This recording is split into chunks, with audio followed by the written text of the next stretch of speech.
நான் கொண்ட பொறாமை குணத்தால் இந்த உலகையெல்லாம் நானே ஆள வேண்டும் என்று நினைத்தேனே. யாருடைய வார்த்தை கேட்டு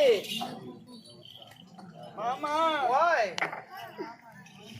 இந்த உலகத்தை எல்லாம் நானே இந்த மணிமுடி சூட்டி ஆள வேண்டும் என்று ஆசைப்பட்டு சந்திர குலமாகிய எனது குலத்திற்கே நான் துரோகியாகி விட்டேனே மாமா.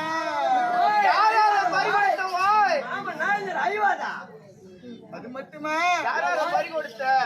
ஒரு தழை கழிந்த மரம் எப்படி இருக்குமோ ஆமா அதுபோல தழை உதிர்ந்த மரம் போல பட்டு போய் கிடக்கிறேனே மாமா. போனதெல்லாம் போட்டுவோய் கெட்டி பெருமை நாங்க 2 பேர் இருக்கிறோமாடா.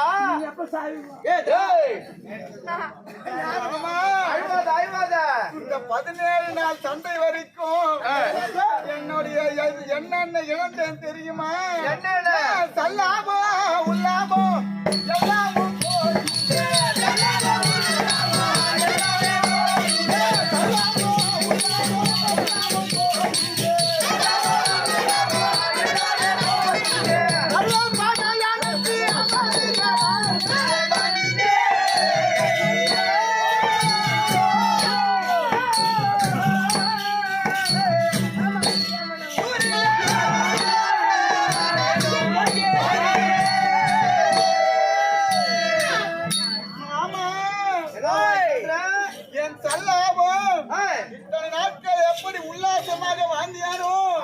எனது சந்தோஷம் அந்த அனைத்து வசதி என்னுடைய ஐஸ்வர்யங்கள் எல்லாம் என்னை விட்டு போய்விட்டது மாமா.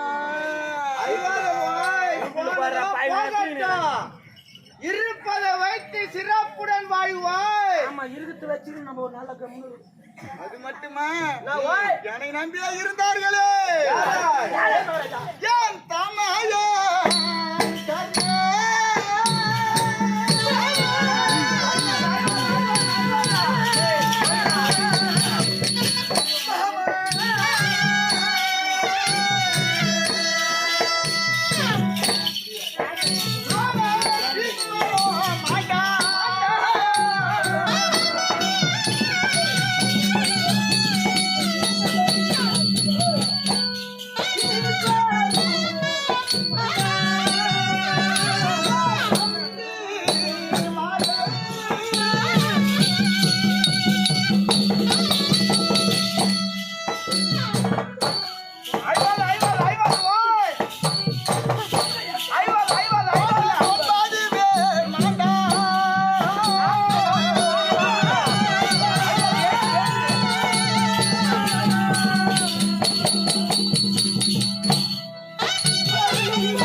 இப்ப என்ன சொல்ல வர?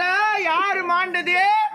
எதிரியாக இருந்தாலும் பரவாயில்லை, செஞ்சோற்று கடன் கழிப்பதற்காக என்னிடத்தில் இருந்து உயிரை விட்டாரே. யார் அவன்? எனது உற்ற நண்பன், நண்பனுக்கு நண்பனாக அண்ணனுக்கு அண்ணனாக என்னிடத்தில் இருந்தாரே அங்கு தேசாதிபதி கொடைவள்ளல் கர்ணன் நேற்றைய தினத்திலே என்னை விட்டு பிரிந்து விட்டாரே. தம்பிமார்கள் 99 பேர்கள் மாண்டார்கள். அப்புறம் நினைச்சு ஆயிட்டாலும் பரவாயில்ல. அவன் யாரு? தந்தை பேர் தாயார் பேர் தெரியாத தருதல அப்படின்னு சொல்லிட்டு சொல்லி நாங்க எதிரமாக பேசியிருந்தோம். அப்புறம் பார்த்தாக்கா அந்த பஞ்ச பாண்டவருக்கு சொந்தமா இருக்கிறான். அவன் முன்னாடி பிறந்தாலு அவனை நினைச்சாயக்கூடிய காரணம் என்ன? பாண்டவருக்கு சொந்த அண்ணன் என்று தெரிஞ்சிருந்தும் என்னை விட்டு பிரியாமல் எனக்காகவே உயிர் துறந்தாரு அண்ணன் கர்ணன்.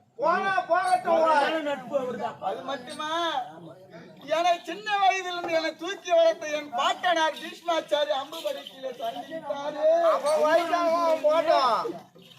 சின்னஞ்சிறு வயதிலிருந்து எனக்கு வித்தைகளை சொல்லிக் கொடுத்த என் குருநாதரை வழங்கக்கூடிய துரோணாச்சாரிய 15ஆம் நாள் சண்டைகளே மாண்டு விட்டாரே மாமா. மட்டுமா நான் சொன்னதை சொன்னவுடனே தட்டாமல் செய்பவர்கள் என் தம்பிமார்கள் 99 பேர்கள். ஆமா. அந்த படுபாவி ஜீவன் கருத்தாலே 99 பேர்களும் ஆண்டை மடித்தார்களே மாமா. ஐவாதவாய் போனதெல்லாம் போட்டு ஒருவேளை என் தம்பிமார்கள் மடிந்தது போலவே நானும் இறந்து விட்டால் மாமா.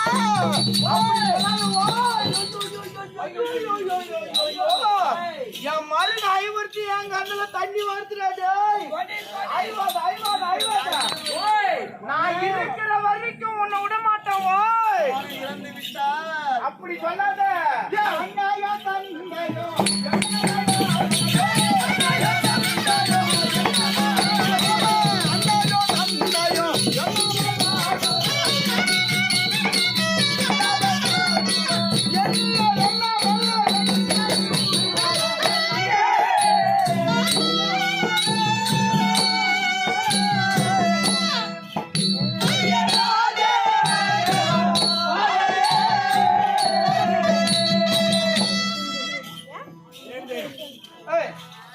இந்த துரியோதன மகாராஜா தன் சேனைகளை நம்பி புலம்பும் நேரத்திலே நேரத்திலே அம்மாபாளையத்தை